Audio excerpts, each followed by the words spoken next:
Good morning, good afternoon, good evening. I'm Chris Salvino. I'm the president of Lunar Helium-3 Mining. I want to thank Matt, Michael, Melissa, and then Edwin for hosting our exciting discussion today. I'm assuming everybody can see my screen. The topic today is the trillion-dollar helium-3 economy, and this is the start of the big picture. And our live series that we host monthly centers on helium-3. Each event examines a different implication of helium-3, and together the series as a whole should answer the question or start to answer the question, do we have a moon to Earth new industry?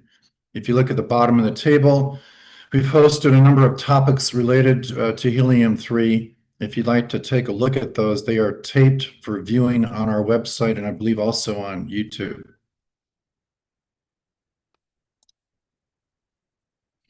So to level set, because some people on here know a lot about helium-3, some people know nothing about it. And so I think we should just have a couple slides to level set before we get into this. Helium-3 is a rare isotope of helium with special use cases on Earth. On Earth, right now it comes from the decay of nuclear weapons production. It cannot be manufactured at scale on Earth that we know of. And the estimated US supply is about 5 kilos, somewhere in that range or less. It's almost gone. It basically comes from the sun. Helium-3 travels in the solar wind, and on Earth it gets captured in our atmosphere. So for the most part, it never makes it naturally from the sun to our Earth. But on the moon, there's no atmosphere, which is pretty cool. So helium-3 has been baked into the lunar regolith over billions of years. There's estimates of about 1 to 15 parts per billion of helium-3 in the lunar soil. This comes from Apollo samples. And there's an estimate of about 1 million tons of helium-3 plus or minus. That could be as low as maybe 100,000 tons or as high as a couple million tons. No one knows at the present moment, but that's enough to power nuclear fusion for hundreds of years. How about the demand? So it's kind of cool that it's on the moon, but who cares? There are existing use cases now. The most important is for neutron or nuclear bomb detection and border securities. And since we've almost run out of helium-3, that detection system with helium-3 is becoming rarer and rarer. There's large volume future use cases of helium-3. Number one is nuclear fusion, which more than likely will become the next energy source. Helium-3, nuclear fusion is not green. If nuclear fusion has helium-3 as a fuel source, it will be the first global, scalable green energy source. And second, at a smaller scale, but for a different reason, from an importance point of view, helium-3 is needed to cool quantum computers down to nearly absolute zero. Without helium-3, quantum computers do not operate correctly. And this is going to be a major issue for national security from one country to another.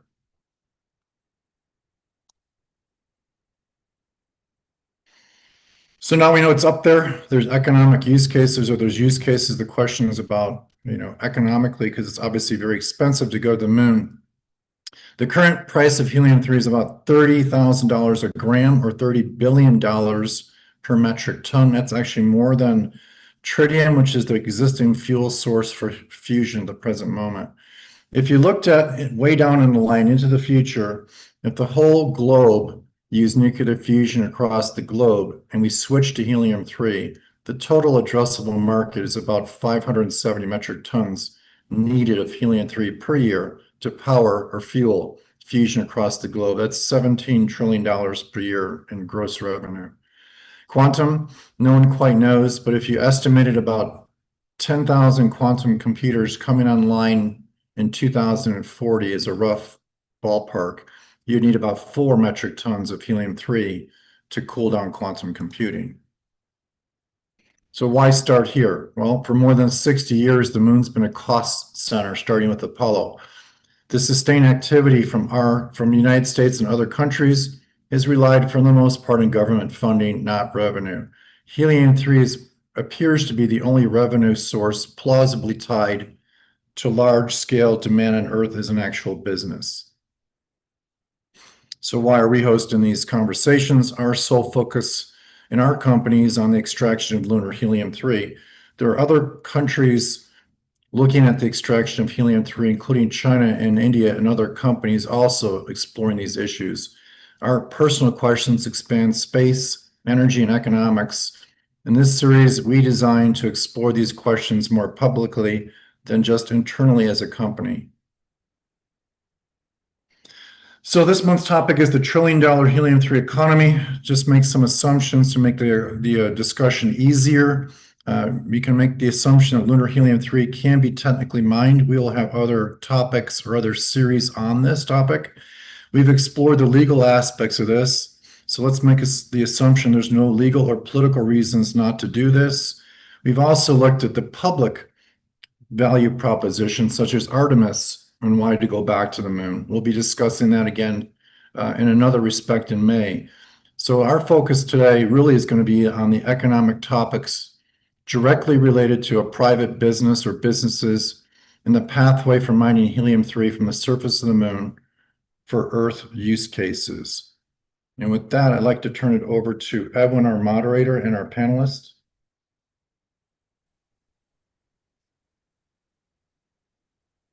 Thank you, Chris. Really appreciate that introduction.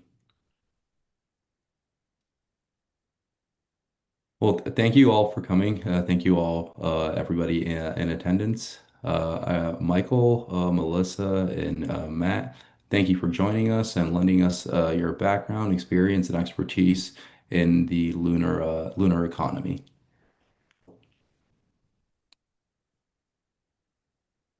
So, I guess really just to kick things off here, yeah.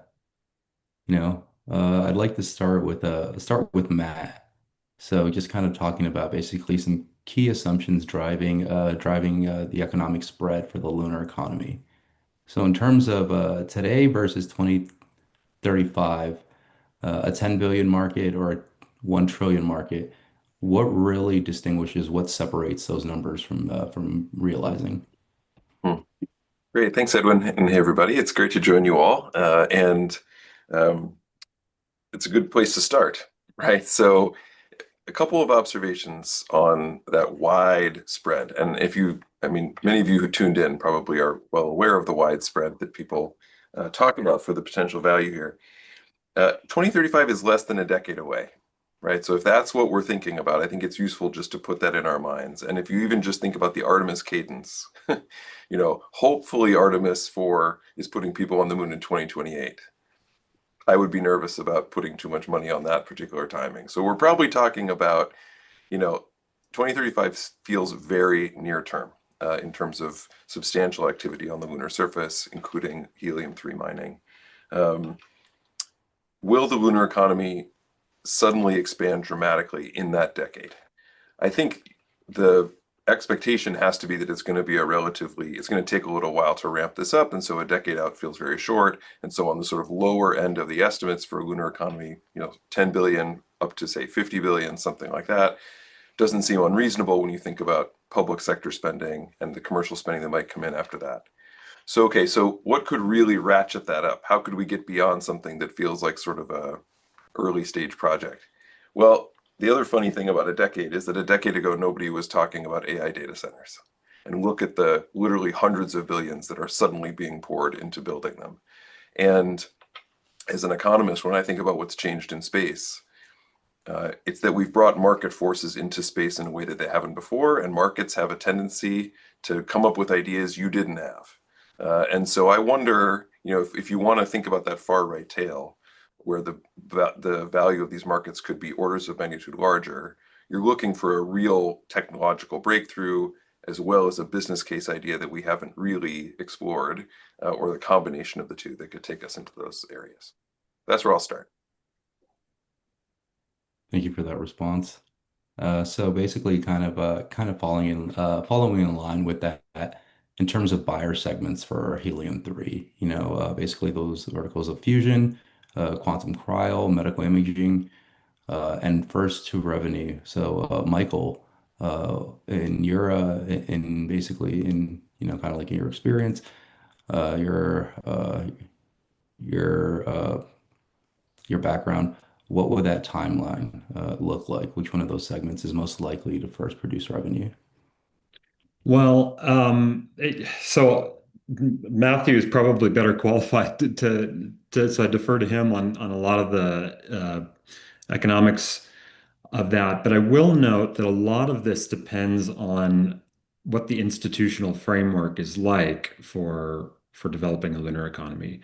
There's a lot of gaps that we'll probably get into later here, but you know, having secure protections against harmful interference, for instance, if you are going to invest the billions of dollars that it would take to begin mining resources from the surface, that depends on some level of rights protection that helps avoid somebody else landing remotely somewhere near you and starts blasting regolith all over your equipment and damaging it, or mining the same location as you, which could create a tragedy of the commons type situation where people are racing to extract as much as they can, which would just undermine the total value that everyone could get out of a resource. So it's really essential, I think. I think a major factor in determining this timeline is what we build on top of the existing uh, legal frameworks, the Outer Space Treaty, the Artemis Accords, which, can we build things that are broadly accepted across all the major space actors and that are legally enforceable and capable of being monitored and yeah, so and yeah, so I kind of, rather than looking at it straight from kind of like a business case perspective, I think a lot of this depends on the rules, the institutional frameworks that are developed. Yeah, yeah, definitely. It's definitely noteworthy to basically to see what basically resource rights can exist under like the Outer Space Treaty. So Melissa, and basically following in that line, beyond helium-3, water ice, rare earths, regolith, what does a credible near-term commercial case look like? Well, I think one of the major concerns that we have at the moment is we know that there is a certain amount of value that is on the lunar surface and perhaps beneath the surface, looking further at things like water ice. But there's still a lot of ground truthing that needs to be done. So if you talk to the engineers and scientists, it's like, well, we need to actually be there to find out, if the things are actually in the quantities and the quality in which we believe them to be. So there still will need to be an investment of money in that, but also just the capability of actually either, I think, what is being called harvesting, or in other situations mining, to actually obtain these resources. So in terms of the sort of the practical timeline to establish an economy, there's still quite a lot of scientific work that needs to be done. And we know that regolith is a very different thing from soil on Earth. It has some very strange, I hesitate to call it behavioural because it's not alive, but I think you know what I mean. That to undertake the sort of activities that we will need to undertake to extract quantities of whatever it is that we're extracting, including helium-3, we still need to really get some better on-the-ground understanding of how those things are going to behave. So that is one thing. And then obviously the legal frameworks around that, as Michael has said, there needs to be a certain amount of, certainty in order for any business to function. It needs enough regulation so that it has certainty of operation, and enough regulation to make sure that that's done in a safe, sustainable manner that isn't going to create any problems on the lunar surface. So there's still quite a lot of groundwork that needs to be done. Yeah, Edwin, absolutely. can I add to that? I thought, is it okay for us to just jump in? Is that cool? Yeah, Great. absolutely. All right. I think both of those comments I thought were super important. And I mean, one thing I was thinking about preparing for this webinar is that we often, especially when we're talking about helium-3, we tend to look for like the big business case plans in the long run, whether it is incremental cases today, et cetera. One interesting aspect of the lunar economy as it develops is the sort of foundational public demand. And I know that's not what our webinar today is about, but I think from an investor standpoint, that's really actually quite important because all the uncertainty that both Melissa and Michael were speaking to, we're going to have to work through some of that, and we're going to be able to work through some of that with the public sector investment because we're going to need to determine who's going to land where, who's going to set up shop where. We're going to be looking at how we use the regolith to build the infrastructure that's going to support the lunar base, all that stuff. And that's going to require companies. And so there's going to be some demand for some basic services that will help us move it on this path. Yeah, absolutely. And great follow-up, Matt. So kind of to basically piggyback on that, speaking about the regulatory basically risk associated, the public demand, once basically things align, you reach this cost curve inflection point. So at 20 million a kilogram, what do all-in extraction costs and unit economics look like at that scale? I think you might have been asking me that question, and I don't have a good answer for that. That I think is up to people like Chris and the folks building the actual companies that will go out and make a business case for this. I wish I knew more about how much it was going to cost them to do it, but I don't know the details of that. Yeah, yeah. There's this basically there's essentially this demand risk for a commodity without like a mature end use market, right? So, Yeah. Melissa, I think you spoke about basically the regulatory uncertainty and the downstream impacts basically that essentially has, right? Um, so basically, how dependent is a mining thesis on continued launch cost drops? Basically, is there a cost plateau essentially that exists? So I'm sure there is, but being a lawyer, I must say that numbers are certainly not my strength. But I think what we're really looking at is, um, in a sense, it's this question of how feasible do these things become at a certain cost point. And as you say, like helium-3, as we said in the introduction, is one of the only things that has been really identified as something that would be cost effective for return to Earth. So when we've been talking up until now, we've been very careful in space resources to sort of continually reaffirm to people it's like we're not talking about bringing things back to Earth. We're talking about using things in situ to sustain human life, to undertake activities, for example, on the lunar surface, and then, potentially, helium-3 was talked about initially as a fuel source to take us, beyond the moon. But now, as we see these new uses, or quantum is a new use, but like medical imaging, I understand, is like becoming quite an urgent requirement. That the cost effectiveness equation changes dramatically. So it is really interesting because we've been very careful to say to people, no, no, no, space resources is not about bringing things back to Earth because we're not talking about destroying the global economy in platinum or whatever. But this is a very unique use case situation. Edwin, Yeah, yeah. Mhm. if I could just jump in, I think the launch cost question is super, super relevant. Partly because it also helps you think about the distinction between different business cases. So like the water ice on the moon is awesome for lots of things, but also as it gets cheaper to take water into space, there's a trade-off there, right? Whereas with helium-3, it's all good. Like we want those launch costs to come down and they need to come down. And it is interesting how not just helium-3, as Melissa was saying, but some other business cases that have seemed completely absurd until launch costs have been falling so dramatically start to be things people pay attention to. So there's, as many of your listeners probably know, there's a little boomlet in space solar energy again, which was an idea from, literally a century ago. And now there's people raising serious money to beam the power from space because if launch costs really do fall to $100 a kilogram or whatever, suddenly stuff that never made sense before might. And helium-3 is, I think, close. Is a similar case. Yeah, absolutely, absolutely. You know, um, specifically speaking about like a lunar mining operation, and we'll pivot to Michael. How does that compare to deep sea mining or Arctic extraction? in terms of like terrestrial infrastructure and basically what does that profile essentially look like?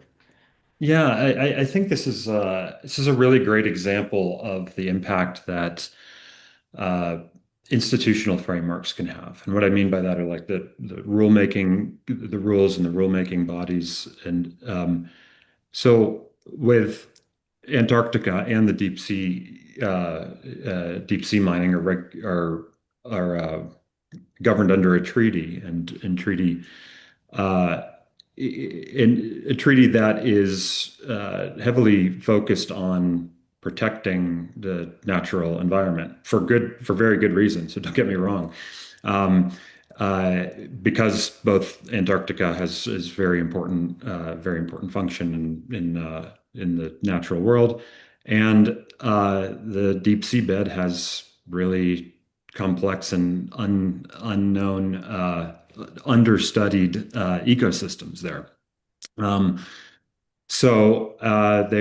there's an international seabed authority that regulates who can mine there, and it has greatly probably slowed down the amount of deep sea bed mining. And again, that could be for very good reasons. And same thing with Antarctica. There's restrictions on how much on commercial exploitation of natural resources there, also for good reasons. I think it's worth noting that the moon is probably a different type of environment from both of those cases where there is nothing living. I think we could say that with 100% certainty, or close to it at least, on the moon. And so, perhaps it's a different set of risks and concerns to extract resources than there is from the deep sea bed. I'm not saying that we shouldn't have any concerns at all. There's a lot of important things to protect there, but um, so it will matter a lot what type of regime applies to resource extraction from the moon, and to what extent that is different from what we've done with Antarctica and and the deep seabed. If we set up an authority that's similar to the International Seabed Authority, for instance, or a treaty-based arrangement that has similar uh, rules as the Antarctic Treaty, we'll probably see development be much slower than under a regime that's more perhaps more decentralized and more uh, flexible, adaptable to um, the realities of the moon. Yeah, absolutely. So there are basically, that's an impact in terms of investment and basically forming capital for a lot of these startups. So, framing it in terms of the investor landscape, venture capital, sovereign wealth, defense primes, or government contracts. Matt, how are basically VCs and institutional LPs basically thinking about this? Yeah, it's a good question. I mean, part of the trick with, of course, anything with the lunar economy is that the VC ecosystem is not really built for the horizons that we've been talking about for its full-scale development, right? VCs get nervous when you start talking about anything more than a decade. And I guess that's why I also mentioned these sort of more stable sources of demand. Um, and just one nuance I'll maybe add about that. Some of your folks watching and many folks even on this panel will know a lot of space startups. And I have to say, even over the last 5 years, the conversations with them about where they're looking for their demand and for their business case and how they're convincing investors to give them money, national security is like absolutely like number one, two, and three on the list. And so to the extent that, I don't want to lean into the idea that this is sort of a geopolitical race or that this is Cold War, whatever, and like that there's a lot of negative implications of going there. But if the reality is that the Pentagon views the moon as a priority, that's a lot of funding that venture capital can get behind as they invest in startups trying to do commercial things as well in the long term. Yeah, absolutely. Absolutely. And so, I think those patent frameworks are key. in basically defining defensible IP in space. So, Melissa, what does that look like in terms of traction and revenue being decades away? What is that basically, well, kind of like what's that impact in evaluating IP? Yeah, so I mean, intellectual property in space is always a complicated issue. So much so that a lot of the startups initially sort of said that they weren't even going to run with traditional IP protection because it just wasn't cost effective in the space environment. I think there's been a shift with that as well.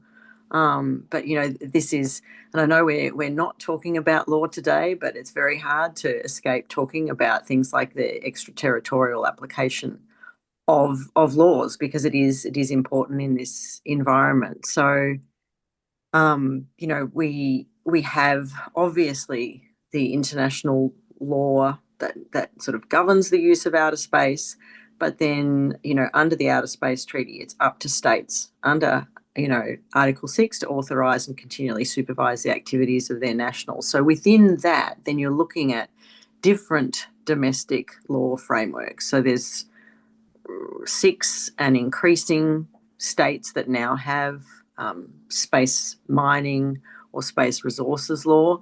And each one of those is slightly different, and each one of those will treat things like the intellectual property and the revenue in a slightly different way because of what sort of businesses, what sort of investment each of those jurisdictions is trying to attract. So again, getting back to the question that you asked Michael about, the Deep Seabed Authority, and how do the regimes compare with Antarctica or with the sea? Lawyers love arguing by way of analogy, but we're also kind of willing to accept that analogies only go so far. So the way in which IP has been protected in space up until now is literally the same way that we've essentially protected space assets, which is they're just too far away for anyone to actually do anything about it. So obviously, again, that model is going to have to change. So, US law is pretty effective. It already talks about extraterritorial application, for example, of patent law, but not every other jurisdiction has actually gone to that level yet. So we will need to see those sorts of protections apply, because if there's just one of you on the moon undertaking it, your IP is safe. As soon as there's 2 or more, then it's going to be a different question. So so I think there's still a lot of as we say, sort of like foundational issues that need to be worked through before we can say, oh, well, an investor would be able to say with certainty that all of the things that you would tick off in your terrestrial due diligence would be covered. Yeah, very, very, astute, very sharp. And thank you for that response, Melissa. And basically that really that impact, to project finances, government co-investing, and advanced purchase agreements. Basically having this proof of concept to first revenue definitely I think falls within basically that territory. So, uh, Michael, for like these startups, what financing structures exist, that can basically not only show to be valid, but to generate revenue. Yeah, I mean, gosh, I want to refer you to this great book called Space to Grow by Matthew Weinzierl. Oh, it turns out the author is here on the call. But yeah, I think Matt could probably say it better than me, but there seems to be a lot of kind of VCs that are entering this space. VCs could play a really great role in solving sort of the coordination problem with financing, which is that Matt describes as a stag hunt game. Maybe I should just let Matt answer this Oh my question. goodness, you're so nice. You're so nice. Actually, I thought it was an excellent point, and I think Edwin too. I mean, the advanced purchase agreements are a big deal.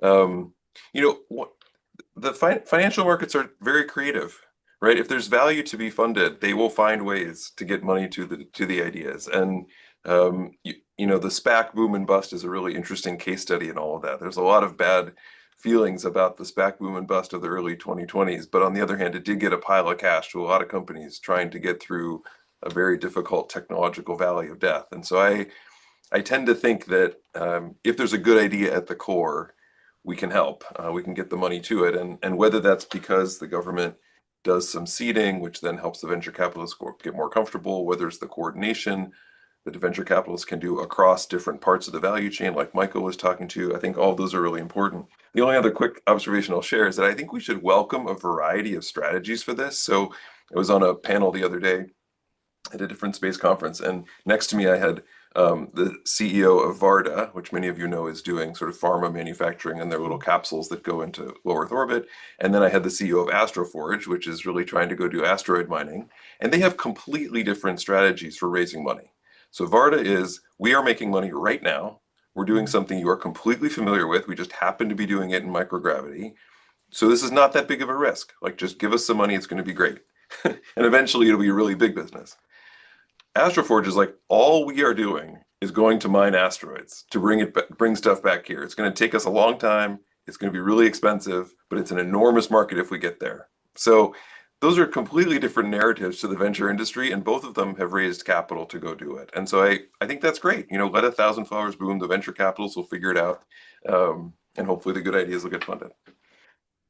Yeah, So and following, can I just jump in and add something to that? Because I think great examples, and there's a little bit of the unintended consequences stories that you can see there too. So, for example, Varda is returning its capsules to Woomera, which is in, the far north of South Australia. Now, why is that? Well, it was because Australia, bizarrely, sort of had this regulatory regime, which was like, yeah, we can license your returns, no problem. We can do it rapidly. We can do, a series of returns licensing. We don't have to individually license each one. Now, that is, I think it's fair to say that is not typical of our domestic regulatory environment. But in the case of returns, that was something that Australia, big real estate, empty space, really good at doing those sorts of things. So I think that boom of the Varda returns was an unanticipated consequence of some regulatory decisions that were made. so And Matt, if I could, sorry. yeah, sorry, go, Michael. If I could jump back in, I also mentioned that the financing issue is one thing that we're trying to address with this project called the Lunar Development Cooperative, because essentially, the way that the types of infrastructure that enable economic growth. So on Earth, you could think of large power plants and roads and seaports and airports and so forth. These are typically have a similar problem to large scale space infrastructure in that the time it takes to generate a profit from the infrastructure is way longer than any normal commercial investor is willing to accept on their own. 30, 40 years before you're making a profit. And they're often in sort of high risk settings, especially with developing nations.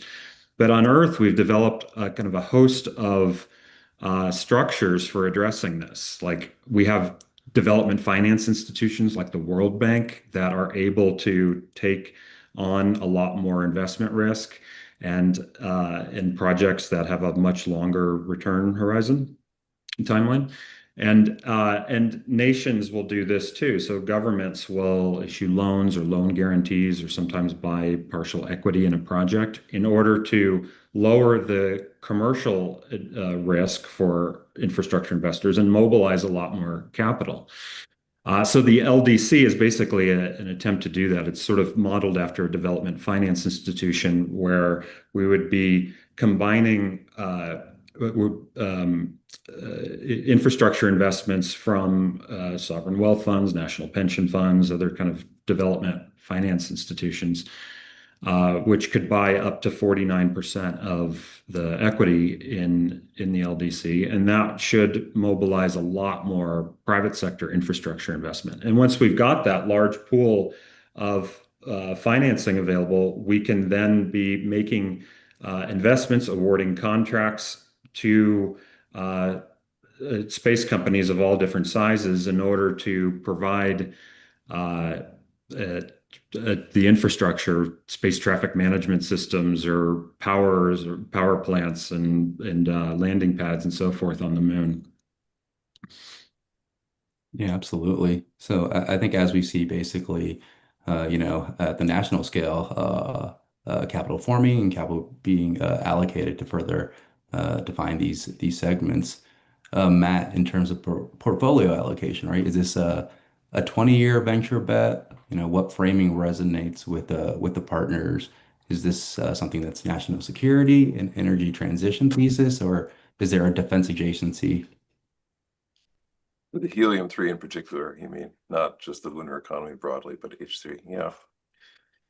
Um, I guess it's tricky. There's so much heterogeneity in the investor community, right? So I mean, I would say the vast majority of the people that you talk to are just super skeptical, like to be blunt, right? They just think the business case is tough.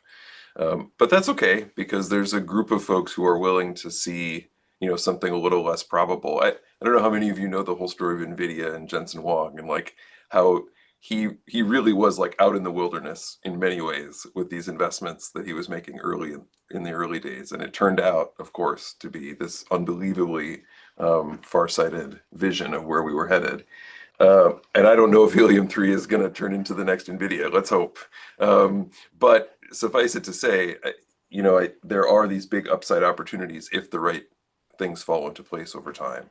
And so I think, there are investors who view it as the kind of project to get involved with because you never know whether that big upside can happen and you want to have that as part of your portfolio. It's almost like those of you who know options, it's almost like having this call option on everything going right and then boom, it takes off. And so like as a part of a portfolio, that's not a bad thing to have.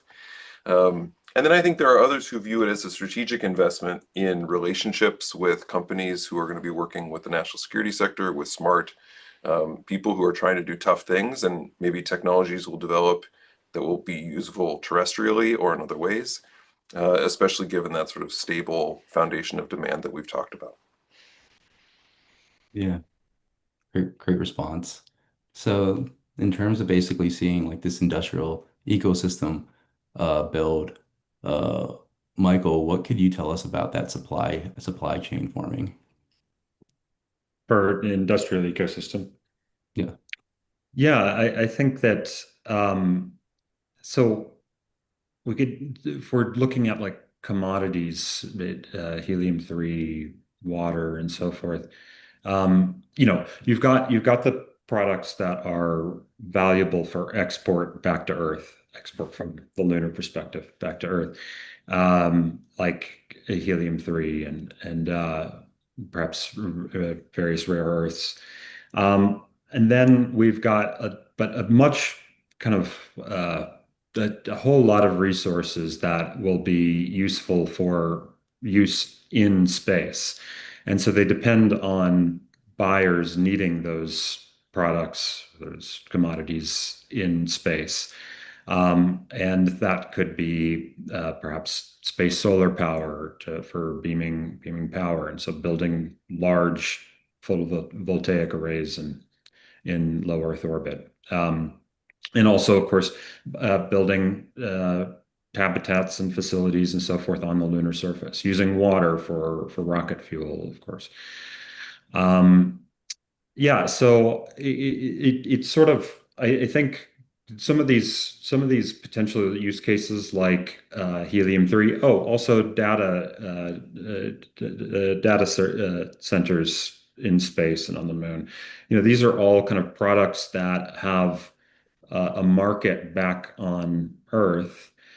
Increasingly, I think to diversify the economy more, we'll need to see more demand for like in-space use of these things, uh, and that could also help avoid what's known in economics language as a resource curse too, where if you've got an economy that's heavily dependent on one natural resource that you're exporting, it could cause all kinds of long-term negative effects. And if we are able to expand the range of different types of business activities, different sources of demand, we can build a more diverse and robust economy. Yeah, absolutely. Definitely in agreement with that. Matt, it seems like that kind of basically evolves the labor market. So will we see an uptick in aerospace engineers, mining engineers, or is this just a completely new discipline that we see evolving? That's a great question. I would certainly expect that a lot of talent is hopefully being drawn into the space sector with all the exciting things that are happening. I mean, I can tell you more from the MBA crowd that there are a lot more MBAs interested in the space industry than there were, 20, 30 years ago. And I do get to go down the river to the MIT folks and hang out a bit with the Aero Astro department, and there's a ton of energy right around it. So I can imagine that there are a number of those folks who are thinking about the lunar economy is the place where they want to make their mark, and that will require the skills that you mentioned. The only caveat I guess I would say with that is that I think robotics and automation are going to play an enormous role in all of this, and AI obviously is part of that. So I wouldn't expect necessarily armies of folks doing stuff on the moon. I think it's likely to be armies of robots on the moon with a lot of human control, a lot of human engineering and monitors probably on Earth. So.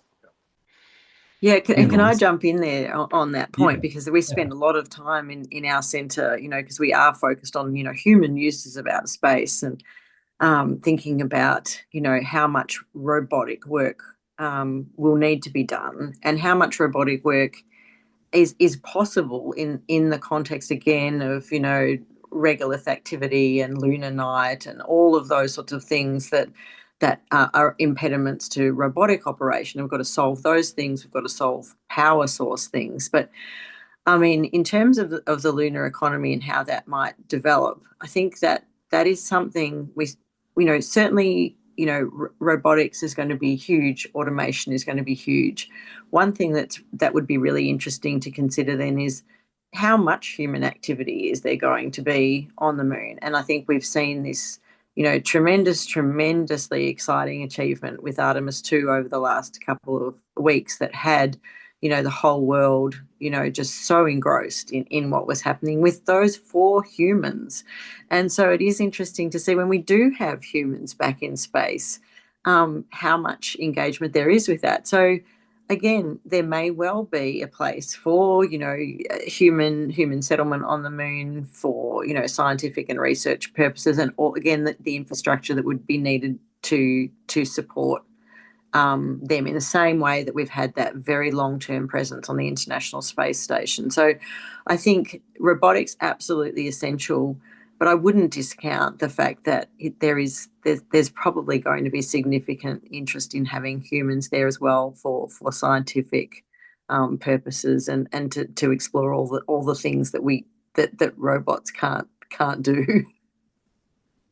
And to lean into that too, um, some of you might even know about this lunar startup raising money to build inflatable habitats for tourism on the lunar surface. Now, like, great. I don't know. There's a lot of risks there. I'm very nervous about a lot of aspects of that, but it just shows this creativity within the entrepreneurial sector to try to make things happen. And they've raised Yeah. some money. So there you go.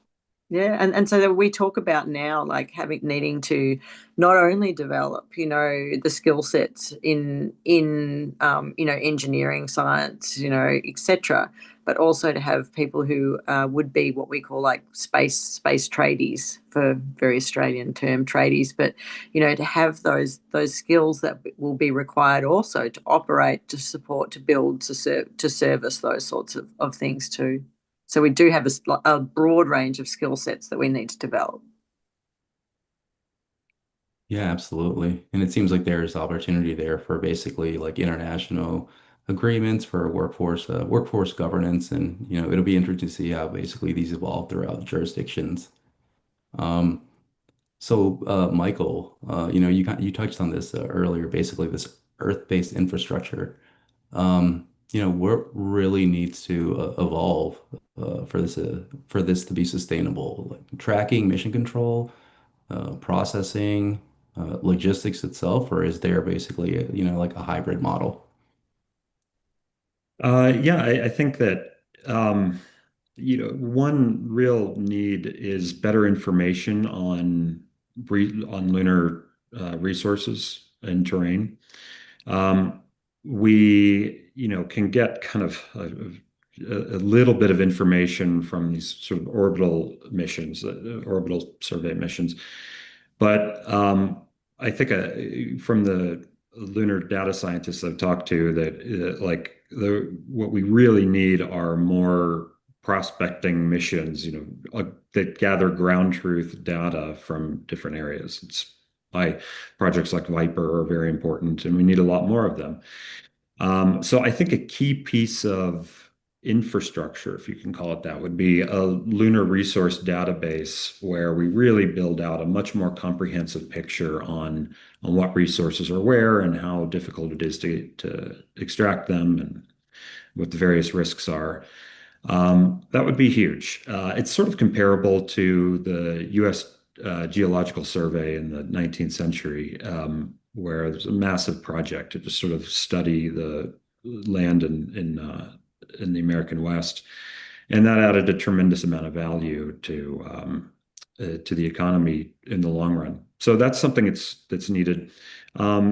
Increasingly, we will need infrastructure in cislunar space, so around in lunar orbit, for instance, like ESA's Moonlight program is very important. We'll just need a lot more kind of comms, PNT, lunar space traffic management for lunar orbit is going to be very important. There's some great work being done at Princeton University by Arjun Chabra, getting his PhD, I believe he's a postdoc there, and Ryan Beeson, that are focused on uh, how scarce the lunar orbits are. And because there are very few stable orbits, it appears, around the moon, those orbits that are stable could get crowded very fast. And it's also the risks of things crashing into each other and causing a debris problem are really high. So we need really good frameworks for sort of coordinating activity there. And then, of course, there's going to be all of the surface infrastructure that's needed, landing pads especially, to help avoid the interference from plume surface interaction, what happens when you land and launch and blast dust and rocks everywhere. Um, so, yeah, that's kind of how I see the progression and the key needs in sort of the, say, near and medium term. Yeah, that's awesome. So, as we see basically resources dedicated, and as we see, I guess basically, things being laid out on the table, are we at a point where we can realistically assume that we'll see or generate a positive ROI, Matt? Sorry, could you say that again? I missed. Oh, that was for Matt. My apologies. Oh, But sorry. Sorry. No, as that's we see kind of like the yeah, infrastructure unfolding, yeah. basically the market starting to give some signals. Like, yeah, are we in the currency at a point where we can realistically assume a generative or generate a positive ROI? Hmm. Okay, that's a hard question. Generate a positive ROI. Well, uh, I guess I would say it this way. There, there's a probability distribution over the potential outcomes. A lot of the likely outcomes would not come close to a positive ROI in terms of the kinds of upfront investments that would need to be made. But there is a tail which can drive that potential expected return up quite a bit. And so it's never a sure thing in business, but I guess I would say that this is definitely a more risk-loving, kind of speculative activity for ROI, at least in the near term, in the foreseeable, the decade kind of horizon that we started with. But I think ROI is a tricky metric in this context, because a lot of what we're doing on the moon really is not about ROI in any private market sense. It's about the return to society more broadly. And so, there are activities on the moon that are less speculative that, for instance, our legacy prime contractors know very well how to get a positive ROI out of, right? Serving NASA, serving the Pentagon. And so there are definitely business cases to be on the moon, and there are speculative business cases to give a shot that could have a huge positive ROI, but it's really risky. Yeah, great answer. Great answer. So with basically, kind of, it seems like there's uncertainty is clearly like a binding constraint. So, Melissa, what do you see as the biggest unresolved question for whether, you know, like the private lunar economy becomes viable and real? Look, for me, it just gets back to well, I suppose there's two things. One would be the geopolitical situation and how that might impact future activities in space. But I think, fundamentally we're still at the ground truthing issue, like Michael said, the people that we know that are working in space resources are very much still wanting the survey to be done, needing for ground truth. So, you know, why do we love space so much? Because it is hard. I think Matt, you said something like, great people doing difficult things, just because they're hard. And I think space has that to it. Like, why do we want to do it? Well, it is incredibly difficult, but the benefits of doing it, are profound. So, I think we are going to learn a lot as we go, but humans haven't walked on the surface of the moon for more than 50 years. So as I keep saying, there's still a lot of science that needs to be done to prove that how we think things are going to be when we get there will be that way. And I think the moon and space generally has great capacity to surprise us, but I don't think that's something that we need to be afraid of, because I think humanity is capable of amazing, amazing things. So, we will find out what it's like to deal with, plume surface interaction. We will find out how difficult it is to build a landing pad. We will find out how difficult it will be to sinter regolith, when we're there, and how much 3D printing that we can do. But we will find out, and we'll keep trying new things and learning new things and developing new things. So it's the challenge, it's the science, it's the human achievement, it's the endeavor, I think, that really is driving this. Yeah, yeah. So as we basically start to kind of like wind down here, I want to go around the horn, and Michael, we'll start with you, but basically, what is one thing that you want the audience to take away about the economics of the moon? hmm I think going back to what I was starting with was the importance of the institutions that are governing interactions. We know, like, one of the kind of great fields of great, I guess, discoveries, we could call it that, is that the probably the number one factor that determines whether economies grow or not is the quality of the rules that govern economic interactions. And so it's really important, I think, that we solve some of these questions around, how you protect investments, IP rights, how we're going to resolve potential for harmful interference, this question over safety zones and how broad they can be, and what regulates their, what are the rules around safety zones. These are basically the questions that we are working on solving as part of the Lunar Development Cooperative. And the way in which we would try to do this, to take one example, is to say, if we set up a system where someone wants to use a particular location, if they can record that interest in a registry. once it's recorded, every other user of the infrastructure that the LDC has provided would then be bound under a contract not to interfere with a registered use. And so it begins to give some measure of the type of thing that we'd see on Earth for protecting an investment in land. So that's more than 2 to 3 sentences. Sorry. No, wonderful response. Matt?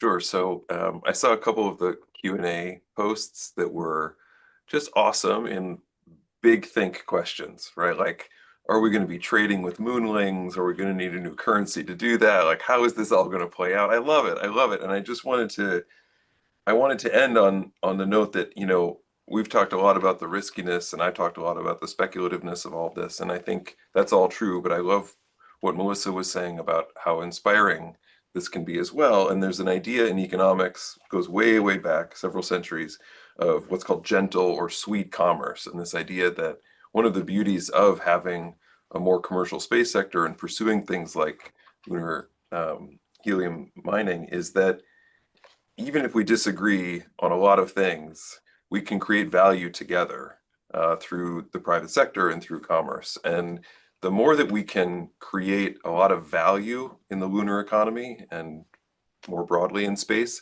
I think the more we will all be invested in keeping it peaceful and productive and safe and sustainable. And so even if it takes a while, it's a wonderful project to be involved in. So like anyone on this call, risk return are related for a reason. And so I hope you will keep that vision and that excitement going. Yeah, wonderful. Thank you, Matt. Melissa? Yeah, just to follow up on that is really just to say that, just to remember that it is our moon. Like humanity does, have a very close relationship with the moon. It's important to the Earth for a number of reasons. And I think, it's not just a rock floating around in space. I think it's very different, say, from an asteroid. I think that we need to do whatever we do carefully, responsibly, sustainably, because we're going to want to make sure that the moon remains there and accessible for everyone for generations to come, because it is a wonderful, unique piece of geography that we have. So I think all of the things that have been said by all of the speakers are right. There's some great things that can be done. There's some great things that will bring great benefit to Earth. We just have to do them the right way. Yeah, absolutely. Very, very thoughtful responses. Great responses. And Chris, great to have you here. Basically, I see that we got some Q&A here. So, we could take 1 or 2 questions, really. But I think one that's kind of resonating is basically if lunar helium-3 is so commercially compelling, why hasn't a major oil company or a mining company or even a sovereign wealth taken a meaningful equity stake? Who's that for, Edwin? Is that for anybody? Chris, feel Yeah, free to so just- answer it from my perspective. I think that's a phenomenal question, because if energy switches over and down the future, fusion takes over because it can't explode. So we'll never have another Chernobyl. If it's powered by helium-3, it's the world's first and only scalable green energy. There's no waste to store. So in that case, you can almost envision where helium-3 fusion takes over, fossil fuels and nuclear fission go away. So you would think energy companies such as the ones mentioned in that question would want to jump on board. Mining companies look at things long term, 10, 20 years out, sometimes longer. And this is a very, very similar play. So I think it's a great question. And I think we're going to start seeing some of them get involved, the ones that are forward thinking. I mean, would you rather have a coal mine that's 20 years out, or potentially something like this, or maybe you hedge your bets and you put some money into both? Yeah, absolutely. Absolutely. So we have one Melissa, I think this is for you. The 1967 Outer Space Treaty prohibits national appropriation. The 2015 U.S. Commercial Space Launch Competitiveness Act is an unilateral interpretation of this. So, in your legal opinion on enforceability if China or Russia disputes extraction rights, what remedies would exist? So, trying to give a short answer to a complicated question. I think, yes, Outer Space Treaty prohibits appropriation. It is not clear about what that really means in terms of extraction of resources. What is clear, however, is that China, with its International Lunar Research Station, has also made statements to the UN Committee of Peaceful Uses of Outer Space, which makes it clear that China is also certain that it will need to use in situ resource utilisation in order to sustain their proposed activities on the moon. So I think what is clear is that states are almost moving beyond the question of, well, is it legal, to more like what is the framework around which it will be developed. And so the UN again currently has a working group on space resources, and it talks about the fact that certainly scientific research use of resources is fine, and then anything beyond that is really going to be subject to domestic regulation. So I don't think that it is really likely that there's going to be sort of a strong objection to it. I think it's going to be more a question of competition for it. Yeah, absolutely. Yeah, wonderful, wonderful response. Thank you. So we have Yeah, gone but a little. I'll throw out a few topics for the future just to keep people interested in our live series. Think about data centers in space or on the ground. Can't do it with solar in a big way. Probably can't do it nuclear fusion with tritium. And the reason why is the insulation blanket's massive. But the cool thing about fusion with helium-3 is the insulation blanket might be as small as 2.5 centimeters. So there are some fusion companies envisioning nuclear fusion decentralized to the point you can drive your DeLorean car with fusion. So we're going to start probably talking about fusion in the future for data centers because the way is massively different. And then one of you guys talked about other resources on the moon right now at the present cost of getting there and back. It's probably the only one is helium-3. But as the cost comes down, it opens up a world of things such as rare earth elements. So we'll be chatting about that in the future too. You wouldn't go there to extract them, they're there. But if you're up there mining helium-3 and the cost comes down, well, why not bring some of them back? So there's a lot of cool topics coming up, and even one from Melissa is going to be what happens if there's an international company mining on the moon. It's Canadian, European, and United States. What laws do they follow? What if there's 3 different citizens and they get in a fight up there? So there's a lot of cool topics coming up for this potential future ecosystem. I didn't Yeah. mean to monopolize towards the end of it, but anything else you want to? No, I think, we've gone over a little bit. I think we had a wonderful panel. I want to thank you all for lending us your time and having the opportunity to lend your experience and expertise to us. Next month, we have the beginning of a slightly fun topic. It's the USA versus China. Is there a race for a flag or a resource? The race to the moon was already sort of won in 1969. So now are we back again for another race? And, China's outwardly said they're going to the moon. They want to extract helium-3, and so is India. So, the question is, why are we going back? And I think we'll begin that early discussion next month. And with that, I want to thank the panelists, and I appreciate your time. I've tried to answer a couple questions in the chat, and we will hope to see everybody back on May 20th for USA versus China. Is this a race for a flag or for a resource? Everybody. Thank you, everybody. Thank you. Thank you.